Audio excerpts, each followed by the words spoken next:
I got the job because I needed the money and nobody else wanted it. The county posting had been up for 6 weeks when I applied. Bridge tender for County Route 47 night shift, $1,200 a month plus a stipend for propane and groceries. The pay was terrible, even by rural standards, but my credit cards were maxed and my landlord had started leaving notes on my door. I called the number on the flyer. The woman who answered didn't ask many questions. She took my name, confirmed I had a valid license, and told me to meet a man named Eugene at the bridge on Sunday at 5 p.m. She said to bring work clothes and a sleeping bag. When I asked how long the shift was, she said, "Continuous," and hung up. I drove out on a cold afternoon in late October. County Route 47 split off from the state highway about 40 miles north of town, then wound through pine forest for another 16 miles before the pavement turned to gravel. The bridge itself appeared suddenly around a bend, a single-lane iron truss span, maybe 60 feet long, crossing a rocky creek bed that looked mostly dry. On the near side, tucked against the tree line, was a small wooden shack with a slanted roof and a metal chimney. A white pickup was parked on the shoulder. A man in a canvas jacket stood beside it, smoking. He looked about 60 with a gray beard and watery blue eyes. He flicked his cigarette into the gravel as I pulled up. "You the new tender?" he asked. I nodded. "Eugene, I'm finishing out my last week." He gestured toward the shack. "Come on, I'll show you the setup." The shack was maybe 12 feet by 12 feet. Inside was a cot, a propane heater, a folding table, 2 chairs, and a CB radio on a wooden shelf. A Coleman lantern hung from a ceiling hook. There were 2 windows, one facing the bridge, one facing the forest. Both had heavy canvas curtains tied back with twine. A steel lockbox sat on the floor near the door. Eugene opened the lockbox. Inside were a flashlight, a coil of yellow nylon rope, a box of salt, a logbook, a clipboard with blank incident forms, and a ring of keys. "County pays once a month," Eugene said. "Cash left in the lockbox on the 15th. You sign the log to confirm. Propane truck comes every 6 weeks if you call it in on the CB. Groceries you handle yourself. There's a store 16 miles back toward the highway." "You got a cooler?" I said I'd bring one. He took a folded piece of paper from his shirt pocket and handed it to me. "These are the rules. County left them. You follow them exactly, no exceptions." The paper was yellowed and creased, typed on an old machine with uneven keys. At the top it said Bridge Tender Operational Guidelines, County Route 47. Below that were 7 numbered entries. I started reading. "Read them on your own time," Eugene said. "I'll give you the short version. 1. You stay in the shack from 8 p.m. to 6 a.m. every night. You don't leave for any reason. 2. You keep the door locked at all times during those hours. 3. Between 10:30 p.m. and 10:45 p.m., you close both curtains and you don't look outside. 4. If you hear knocking after midnight, you count the knocks. If it's 3 or less, you ignore it. If it's 4 or more, you answer, but you don't open the door. 5. If someone calls your name from outside, you don't respond unless they say your name twice in a row without stopping. 6. You check the bridge at 6:15 a.m. every morning and note any damage in the log. 7. If you see a person standing on the bridge between 10 p.m. and 5 a.m., you do not approach them and you do not shine a light on them." He folded his arms. "You follow those and you'll be fine. You don't and you won't last a week." "What happens if I don't follow them?" I asked. Eugene looked at me for a long moment. "You won't make it to payday," he said. "That's all I'll tell you." I wanted to ask more, but something in his expression stopped me. He pulled a second key from his pocket and handed it to me. "This one's for the lockbox. The others are spares for the door and the propane tank. You start tomorrow night. I'll be gone by then." He walked back to his truck without another word. I heard the engine start, then the crunch of tires on gravel. I stood in the doorway of the shack and watched him disappear around the bend. The bridge was silent. The creek below was almost empty, just a thin trickle of water between gray stones. The trees on the far side swayed slightly in the wind. I read the rules again, slowly this time. 1. Remain inside the shack from 8 p.m. to 6 a.m.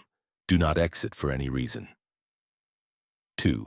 Keep the door locked at all times during operational hours, 8 p.m. to 6 a.m. 3. Between 10:30 p.m. and 10:45 p.m. close both window curtains. Do not look outside during this interval. 4. If you hear knocking after midnight, count the knocks. 3 or fewer, do not respond. 4 or more. Respond verbally, but do not open the door. 5. If someone calls your name from outside, do not respond unless they say your name twice consecutively without pause. 6. At 6:15 a.m., inspect the bridge for damage. Record any findings in the logbook. 7. If you observe a person standing on the bridge between 10 p.m. and 5 a.m., do not approach them. Do not shine a light on them. I folded the paper and put it in my pocket. The first night I arrived at 7:30 p.m. and unloaded my car. A sleeping bag, a cooler with sandwiches and bottled water, a duffel bag with clothes, a battery-powered alarm clock, and a deck of cards. I locked the car and carried everything into the shack. The temperature was already dropping. I lit the propane heater and adjusted the valve until the flame steadied. The CB radio crackled with static when I turned it on. I found a station playing country music and left it on low. At 8 p.m., I locked the door. The first few hours were uneventful. I ate a sandwich, played solitaire, and wrote in the logbook. Oaked, 28. First shift. Arrived 7:30 p.m. Door locked 8 p.m. No incidents. At 10:15 p.m. I checked my watch, then stood and untied the curtains. The canvas was heavy and stiff. I pulled both curtains closed and secured them with the twine loops. The shack went dim. The only light came from the propane heater's glow and the lantern on the table. I sat back down and waited. At 10:30 p.m. exactly, I heard the first sound. It was faint at first, a low rhythmic scraping like something being dragged across gravel. It started near the bridge and moved slowly toward the shack. I kept my eyes on the table and counted seconds in my head. The scraping circled the shack once, paused, then circled again in the opposite direction. At 10:40 p.m., it stopped. I waited another 5 minutes, then stood and opened the curtains. The bridge was empty. The forest was still. I saw nothing on the road. I sat back down and wrote in the log. 10:30. 10:45 p.m. Curtains closed per protocol. Scraping sound observed, no visual confirmation. The rest of the night passed slowly. I dozed in the chair and woke at 2 a.m. to the sound of the CB crackling. A voice came through, broken and distorted. Route 47 checking. I waited, but the voice didn't repeat. The static returned. At 6 a.m. the alarm buzzed. I stood, stretched, and unlocked the door. The air outside was cold and sharp. I walked to the bridge and inspected the surface. The iron was clean, no cracks, no debris. I checked both railings and found nothing unusual. At 6:30 a.m., I locked the shack and drove back toward town. I returned the next evening at 7:30 p.m. and repeated the same routine. The propane heater, the locked door, the logbook. At 10:30 p.m., I closed the curtains. This time, the scraping started at 10:28 p.m., 2 minutes early. It circled the shack 3 times, then stopped. At 10:35 p.m., I heard footsteps on gravel, slow and deliberate, moving from the forest toward the road. They stopped at the edge of the shack's clearing. I didn't move. At 10:40 p.m., the footsteps retreated. I opened the curtains at 10:45 p.m. The bridge was empty. I wrote in the log 10:30, 10:45 p.m. Curtains closed, scraping sound, early. Footsteps near clearing perimeter. No approach. At 1:30 a.m., I heard knocking. 2 knocks, sharp and clear on the door. I counted. 1, 2. I stayed in my chair and didn't respond. Rule 4 was explicit: 3 or fewer, ignore it. The knocking stopped. I waited 10 minutes, then 20. Nothing. At 6:15 a.m., I inspected the bridge. Still clean. I checked the ground near the door and found no footprints, no marks in the gravel. On the third night, I heard my name. It was 1:45 a.m. I was half asleep in the chair when a voice came from outside, somewhere near the forest side window. David. Just once, clear, but distant. I opened my eyes and waited. Rule 5. Do not respond unless they say your name, twice consecutively without pause.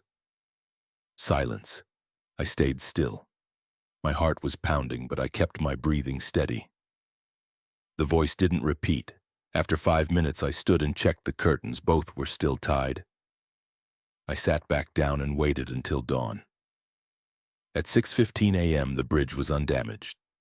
I wrote in the log, 1:45 a.m., single use of name. No response given per Rule 5. No further contact.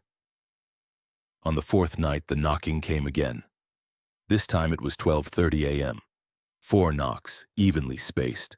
I stood and walked to the door. I didn't unlock it. Yes, I said. Silence. I waited. Who's there? No answer. I stepped back and sat down. Rule 4 said to respond verbally, but it didn't say I had to get an answer. I wrote in the log, 12:30 a.m., 4 knocks, verbal response given, no reply received. Door remained locked. At 2:10 a.m., I heard the scraping sound again, but this time it didn't circle.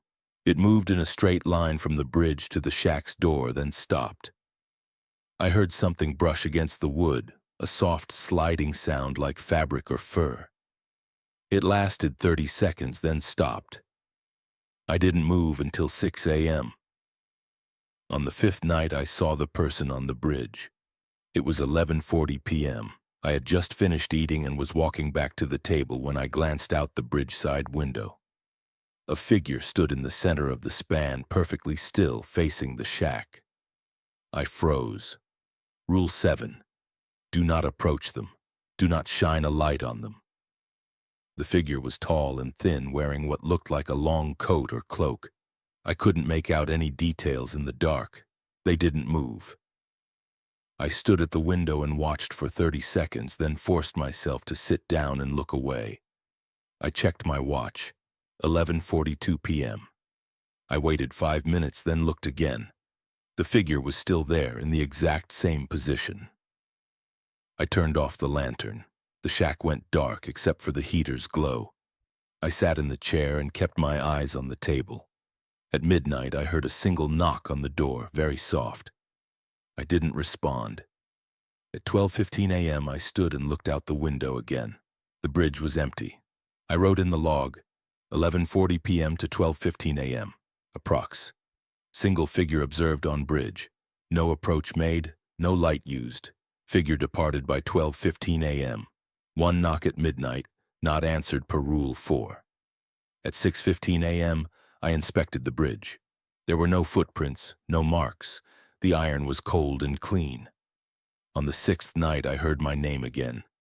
This time it was 2:30 a.m., and the voice was closer, just outside the forest side window. David, David. Twice consecutively, no pause. I stood and walked to the window. I didn't open the curtain. Yes, I said. Silence. I waited. Who is it? No answer. State your business, I said. My voice was steadier than I expected. Silence. I stepped back. Rule 5 said I could respond, but it didn't say the voice had to answer. I sat down and waited. Nothing else happened. Until dawn. On the 7th night, the knocking was different. It started at 1 a.m. 5 knocks, slow and deliberate, on the door. I stood and walked over. Yes, I said. A voice came from the other side, low and rough. Bridge inspection. Open the door. I paused. It's 1 a.m. Inspection is at 6:15 a.m. Open the door. No, I said. Come back at 6:15 a.m. The voice stopped. I heard footsteps moving away, crunching on gravel.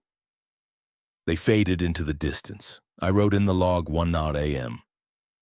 5 knocks, verbal response given, voice requested entry claiming bridge inspection, request denied.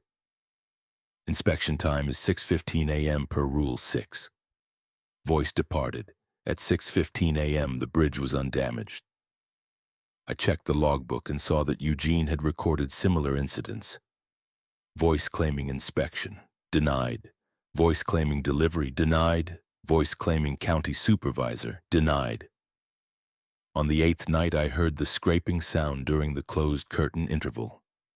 But this time it was accompanied by a low, rhythmic tapping on the glass. I sat in the chair and counted the taps. 12, evenly spaced. Then silence. At 10:45 p.m. I opened the curtains. The bridge side window had a smudge on the glass, a long vertical streak that looked like it had been made by something dragged downward. I cleaned it with my sleeve and made a note in the log. On the 9th night I saw the figure on the bridge again. This time it was 3:20 a.m. I woke from a light sleep and looked out the window. The figure was standing in the same position as before, but closer to the near side of the bridge. It was facing the shack. I turned off the lantern and sat in the dark. I could see the figure's silhouette against the faint starlight. It didn't move. I watched for 10 minutes, then 20. At 3:45 a.m., I looked again and the figure was gone. At 6:15 a.m., the bridge was clean. On the 10th night, the knocking came in a pattern. Midnight. 4 knocks. I responded, no answer. 1 a.m. 4 knocks. I responded, no answer. 2 a.m. 4 knocks. I responded, no answer. 3 a.m. 4 knocks. I responded. A voice said, open the door. No, I said. The voice stopped. At 4 a.m. there were no knocks. I stayed awake until dawn. On the 11th night, I found the note. It was tucked into the logbook, written on the back of an old incident form. The handwriting was shaky but legible. If the knocking becomes continuous, do not respond. If you hear your name more than 3 times in one night, do not respond after the 3rd. If the figure on the bridge is wearing a red coat, close the curtains and do not look outside until dawn. If the scraping sound enters the shack, leave immediately and do not return until sunrise. If the door handle moves, do not touch it. The note wasn't signed. I checked the previous entries in the logbook and found Eugene's handwriting. It didn't match. This note was older, written by someone before Eugene. I folded the note and put it in my pocket. On the 12th night, the scraping sound changed. It started at 10:32 p.m., but instead of circling, it moved in short bursts. Scrape, pause. Each burst moved closer to the shack. At 10:38 p.m., it was directly outside the door. I sat perfectly still. The scraping stopped. I heard something else, a soft, wet breathing sound, slow and rhythmic. At 10:45 p.m., the sound stopped. I opened the curtains and saw nothing. On the 13th night, I heard my name 3 times. The first was at 1:15 a.m. David. Once from the forest. I didn't respond. The second was at 2:30 a.m. David, David! Twice, consecutively from outside the bridge side window. I responded. No answer came. The third was at 4 a.m. David, David! Twice again, this time from near the door. I stood, walked to the door, and said, yes. Silence. I waited 5 minutes, then sat back down. The note had said not to respond after the 3rd use of my name in one night, but this was the 3rd, and I had already responded. I checked my watch. 4:05 a.m., less than 2 hours until dawn. At 4:45 a.m., I heard a 4th voice call my name. David, David. I didn't respond. I sat in the chair and waited. The voice didn't call again. On the 14th night, the figure on the bridge was wearing a red coat. I saw it at 11:30 p.m. when I glanced out the window. The figure was standing on the far side of the bridge facing the shack. The coat was dark red, almost black in the dim light. I immediately closed both curtains and sat down. I turned off the lantern and waited in the dark. The heater's glow was the only light. At midnight, I heard knocking. 6 knocks, rapid and loud. I didn't respond. At 1 a.m., the knocking repeated. 6 knocks. At 2 a.m., 6 knocks. At 3 a.m., 6 knocks. At 4 a.m., silence. I waited until 6 a.m., then opened the curtains. The bridge was empty.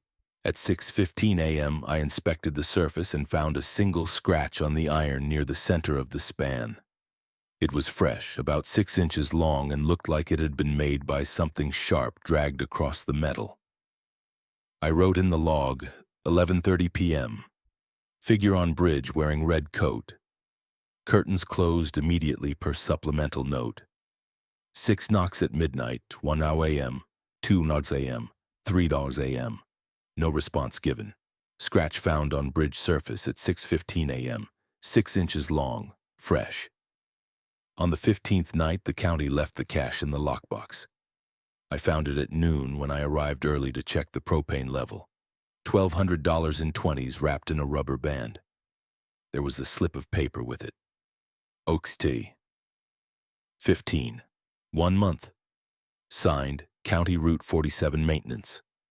I counted the bills, signed the log, and locked the box. That night, the knocking started at 8:30 p.m., half an hour after I locked the door. 4 knocks. I responded. No answer. At 9 p.m., 4 knocks. I responded. No answer. At 9:30 p.m., 4 knocks. I responded. No answer. At 10 p.m., 4 knocks. I responded. A voice said, "You need to leave." I stood and walked to the door. Why? It's not safe tonight. Who are you? Silence. Are you from the county? I asked. No answer. I sat back down. Rule 4 said to respond, but it didn't say to trust what the voice said. I stayed in the shack. At 10:30 p.m., I closed the curtains. The scraping sound started immediately, louder than before. It circled the shack 4 times, then stopped at the door. I heard the breathing sound again, wet and slow. At 10:45 p.m., I opened the curtains. The bridge was empty, but when I looked at the forest side window, I saw a handprint on the glass. It was large, larger than a human hand with long, thin fingers. The glass was fogged around it. I grabbed a rag and wiped the window clean. The handprint smeared but didn't come off completely. I scrubbed harder. After 2 minutes, the glass was clear. At midnight, the knocking became continuous. It wasn't loud, but it didn't stop. A steady rhythm. Knock, knock, knock, knock. I sat in the chair and ignored it. The note had said not to respond if the knocking became continuous. The knocking lasted until 3 a.m., then stopped. At 6:15 a.m., I inspected the bridge and found another scratch, this one near the south railing. It was longer than the first, maybe 10 inches, and deeper. On the 16th night, I heard voices. They started at 11 p.m., faint and overlapping, coming from the direction of the bridge. I couldn't make out words, just a low murmur of sound. At 11:30 p.m., the voices grew louder. I heard fragments. Not yet. Wait for it's bridge room. I turned off the CB radio so I could hear more clearly. The voices continued until midnight, then stopped. At 12:15 a.m., I heard my name. David, David, David. 3 times rapidly from outside the door. I didn't respond. The note had said not to respond after the 3rd use of my name in one night. This was the 3rd in quick succession. The voice stopped. At 3 a.m., I heard the door handle move. It turned slowly, a quiet metallic click. The door didn't open. I had locked it, but the handle turned all the way to the left, paused, then turned back. I stayed in the chair. The note had said not to touch the handle if it moved. I watched the door from across the room. The handle turned again, slower this time. Then it stopped. At 6 a.m., I unlocked the door and checked the handle from the outside. There were no marks, no scratches. It looked normal. On the 17th night, the scraping sound entered the shack. It was 10:35 p.m. I had closed the curtains and was sitting at the table when I heard it. A soft sliding scrape on the floorboards near the door. I looked down. Nothing was there, but the sound continued, moving slowly across the floor toward the cot. I stood and backed toward the bridge-side window. The note had said to leave immediately if the scraping sound entered the shack, but Rule 1 said not to exit between 8 p.m. and 6 a.m. I hesitated. The scraping sound stopped at the cot, paused, then moved back toward the door. It stopped at the threshold and didn't move again. I stayed by the window until 10:45 p.m., then opened the curtains. The scraping sound was gone. I checked the floor near the door and saw a faint line in the dust about 3 feet long, like something had been dragged. I wrote in the log, 10:35 p.m. scraping sound inside shack, moved from door to cot, then returned to door threshold, did not exit per Rule 1. Sound stopped at 10:45 p.m. faint mark observed on floor. At 6:15 a.m. the bridge had 2 new scratches, both on the south railing, both about 8 inches long. On the 18th night I saw the figure on the bridge again, but this time there were 2 of them. It was 2:30 a.m. I had just finished writing in the log when I looked out the window. 2 figures stood on the bridge side by side facing the shack. One was wearing the red coat. The other was wearing something pale, maybe white or gray. I closed the curtains immediately and turned off the lantern. I sat in the dark and waited. At 3 a.m. I heard knocking. 8 knocks, slow and deliberate. I didn't respond. At 4 a.m. the knocking repeated. 8 knocks. At 5 a.m., silence. I opened the curtains at 6 a.m. The bridge was empty. At 6:15 a.m. I found 4 new scratches on the bridge surface, all clustered near the center, all about 6 inches long. On the 19th night I found a second note in the logbook. This one was written on a torn piece of lined paper. The handwriting was different from the first note, messier. The scratches mean it's testing the bridge. When they reach 12, it will cross. You need to leave before that happens. The county won't tell you this, they never do. The note wasn't signed. I counted the scratches in my log entries. There were 9 so far. On the 20th night, I heard the door handle move continuously. It started at 1 a.m. and didn't stop. The handle turned left, then right, then left again, over and over, a steady rhythm. I sat in the chair and watched. The door stayed locked, but the handle kept moving. At 3 a.m., it stopped. I waited 5 minutes, then stood and checked the door. The lock was still engaged. The handle was still. At 6:15 a.m., I found 2 more scratches on the bridge, 11 total. On the 21st night, I prepared to leave. I packed my sleeping bag, my cooler, and my duffel bag into the car before 8 p.m. I left the keys to the shack and the lockbox on the table. I wrote a note in the logbook, November 17. 21 nights completed, 11 scratches observed on bridge surface. Departing per supplemental warning, new tender advised to review all notes and rules carefully. I locked the door at 8 p.m. and sat in the shack for the last time. At 10:30 p.m., I closed the curtains. The scraping sound started immediately, louder than ever. It circled the shack 6 times, then stopped at the door. The breathing sound followed, wet and heavy. At 10:45 p.m., I opened the curtains. The figure on the bridge was there, wearing the red coat, standing in the center of the span. At midnight, the knocking started. 12 knocks, slow and deliberate. I stood and walked to the door. "Yes?" I said. A voice came from the other side, low and cold. "Open the door." "No," I said. "You have to open the door." "No," I said again. Silence. At 1 a.m., the door handle moved. It turned all the way to the left and stayed there. At 2 a.m., I heard my name. "David! David! David! David!" 4 times rapidly from outside the door. I didn't respond.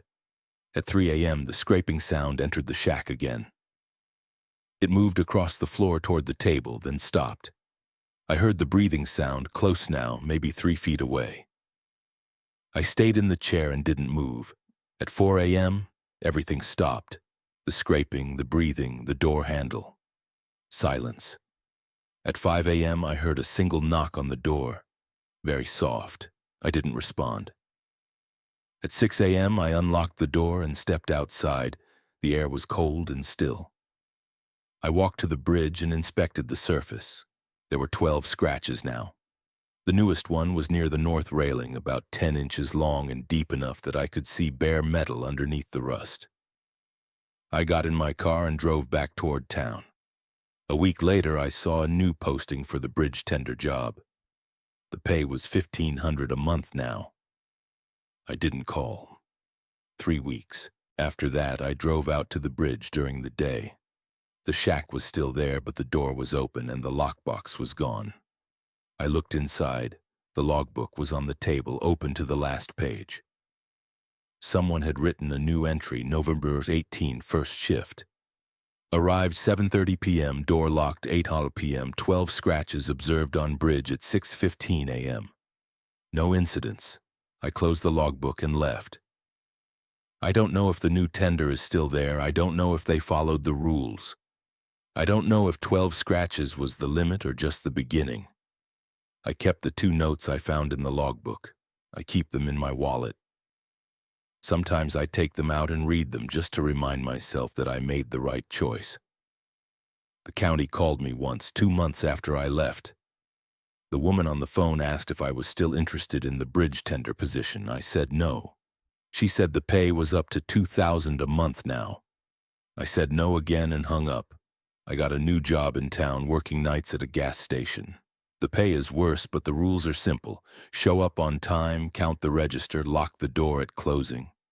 No curtains to close, no knocking to count, no names to ignore. Sometimes late at night when the station is empty, I think about the bridge. I wonder if the scratches are still there. I wonder if the figure in the red coat is still standing on the span. I wonder if the new tender is sitting in the shack right now, listening to the scraping sound and following the rules. I wonder if the rules are enough. I don't plan to go back and find out. I got a new job in town, working nights at a gas station. The pay is worse, but the rules are simple.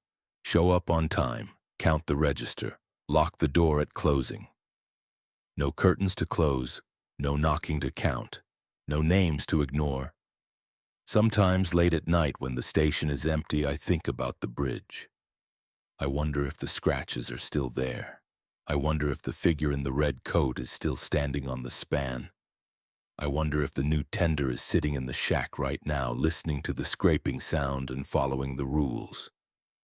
I wonder if the rules are enough. I don't plan to go back and find out, but I did go back once more about a month after I quit. It wasn't planned. I was driving back from a job interview in the next county over. Something that didn't pan out, and I found myself on the state highway that led to County Route 47. It was late afternoon, maybe 4:30, and the sun was low and orange through the trees. I told myself I was just curious. I told myself it would be fine during daylight. I turned onto the gravel road. The drive felt longer than I remembered. The forest was thick on both sides, the branches reaching over the road like they were trying to close it off. When I came around the final bend, I saw the bridge and the shack exactly as I'd left them. There was a car parked near the shack, a beat-up sedan with a dented bumper. Someone new had taken the job. I pulled over about 50 yards back and turned off the engine. I sat there for a few minutes, debating whether to approach. The shack's door was closed and smoke was coming from the metal chimney. Someone was inside getting ready for the night shift. I got out and walked toward the shack, keeping my steps quiet on the gravel. When I was about 20 feet away, the door opened. A young woman stepped out, maybe mid-20s, wearing a heavy flannel jacket and work boots. She had dark hair pulled back in a ponytail and tired eyes. She saw me and tensed. "You from the county?" she asked. "No," I said. I used to work here. Just wanted to check on the place. She relaxed slightly. You're the one who left the notes in the logbook? Some of them, I said. There were notes when I got here too. She nodded and leaned against the door frame. I've been here 2 weeks. It's different. You following the rules? Every single one, she said, plus the ones in the notes you left. Good, I said. Don't stop. She looked past me toward the bridge. The scratches, she said. There are more now. My stomach tightened. How many? 15. I felt something cold settle in my chest. When I left, there had been 12. 3 weeks, 3 more scratches. Have you seen it cross? I asked. Not yet, she said. But it's gotten closer. Last night, the figure on the bridge was standing on this side of the span. Not all the way across, but closer than your log said it ever was. I looked at the bridge. In the fading daylight, it looked ordinary. Just an old iron truss over a dry creek bed. But I knew what waited there at night. You need to leave, I said, before it reaches 20 scratches, maybe before 18. She shook her head. I can't. I owe $12,000 in medical bills. My kid needs surgery in 3 months. The county's paying me $2,000 a month now, and they said there's a bonus if I make it 6 months. There's no bonus, I said. There's just the next person. Maybe, she said, but I don't have a choice. I wanted to argue, but I understood. I'd taken the job for the same reason: money, debt, desperation. The county knew how to pick its people. At least tell me what else has changed, I said. She glanced back at the shack, then at me. The knocking is different. It comes in patterns now, like it's trying to communicate. And the voice that calls my name, it sounds like my daughter sometimes. I almost responded once, but I caught myself. What about the curtain window? Still between 10:30 and 10:45, she said. But the sounds during that time are louder. And 2 nights ago, something scratched on the door while the curtains were closed. I could hear it right outside, just scraping wood. When I opened the curtains at 10:45, there were grooves in the door, deep ones. Did you report it to the county? She laughed, a bitter sound. I tried the CB radio, got a voice that said they'd send someone to inspect. No one ever came. I looked at the shack, door. Even from where I stood, I could see the marks she was talking about. 4 parallel grooves running diagonally across the wood, each about an inch deep. There's something else, she said. The logbook. I've been reading back through all the entries, going back years. The scratches always stop at 20 every time, and after 20 there's either no more entries or the next entry is from someone new starting their first shift. How many people before us? At least 7 that I can count, she said. Maybe more. Some of the older entries are too faded to read. I felt sick. 7 people, maybe more, all following the rules, all counting scratches, all trying to make it to payday. And all of them gone after 20. You need to leave at 19, I said. Don't wait for 20. She nodded slowly. I've been thinking the same thing. But the county pays on the 15th. If I leave before then, I don't get paid for the partial month, and I need every dollar. It's not worth your life. Maybe not, she said, but it might be worth my daughter's. We stood in silence for a moment. The sun was touching the treetops now, and the shadows were growing long across the road. I should go, I said. You need to get ready. Yeah, she said. She pulled a folded piece of paper from her jacket pocket. Here. I wrote down everything I've noticed that wasn't in your notes or the original rules. Patterns, timings, changes. Maybe it'll help the next person. I took the paper. It was covered in small, careful handwriting. I could see entries like knocking pattern, 448, repeated 3 times at 1 a.m. and voice pitch changes after third use of name and figure moved 6 feet closer between night 9 and night 12. "Thank you," I said. She nodded. "If I don't make it, make sure someone finds this. The county won't tell them the truth. They never do." "I will." I walked back to my car and sat there until the sun set completely. I watched the shack. Right at 8 p.m., I saw the light from the propane heater flicker on inside. She was starting her shift. I drove away. I didn't go back after that, but I called the county office 2 weeks later and asked if they were still staffing the bridge tender position on County Route 47. The woman on the phone said the position was currently filled and that they'd let me know if it opened up. 3 days after that, I called again. This time, a different woman answered.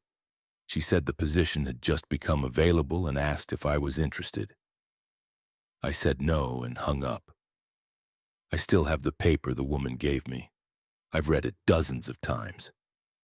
The patterns she documented are meticulous, almost scientific. She was trying to understand it, to find some logic in the rules and the scratches and the figures on the bridge.